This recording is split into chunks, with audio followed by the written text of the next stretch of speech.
রামিসার এই হত্যাকারীর সর্বোচ্চ শাস্তি ইনশাআল্লাহ আগামী 1 মাসের মধ্যে নিশ্চিত করবে এবং সেই সর্বোচ্চ শাস্তি হচ্ছে মৃত্যুদণ্ড। ঢাকার মিরপুরে একটি নিষ্পাপ মেয়ের নির্মম মৃত্যুর মাধ্যমে মানুষের মানবিক মূল্যবোধের চূড়ান্ত অবক্ষয়ের চূড়ান্ত প্রমাণ মিলেছে। প্রিয় উপস্থিতিবৃন্দ, প্রিয় ভাই বোনরা, এই বিষয়ে একটি কথা আজকের এই অনুষ্ঠানে আমি পরিষ্কারভাবে আপনাদের সামনে তুলে ধরতে চাই। এই ধরনের শিশু নির্যাতন বা নারী নির্যাতন বর্তমান সরকার কোনোভাবেই মেনে নিবে না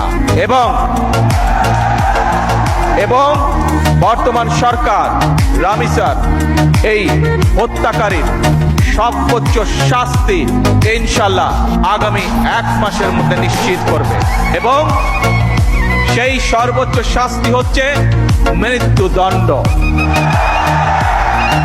যাতে করে ভবিষ্যতে আর কোনো ব্যক্তি মানুষ এইভাবে শিশু বা নারী নির্যাতন করার সাহস না পায়।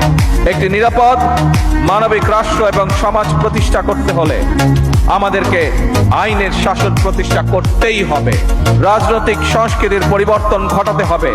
একই সঙ্গে আমাদের জাতীয় জীবনে পুনরায় বাংলাদেশের আবহমানকালের ধর্মীয়, সামাজিক, সাংস্কৃতিক মূল্যবোধের পুনর্জীবন ঘটাতে হবে।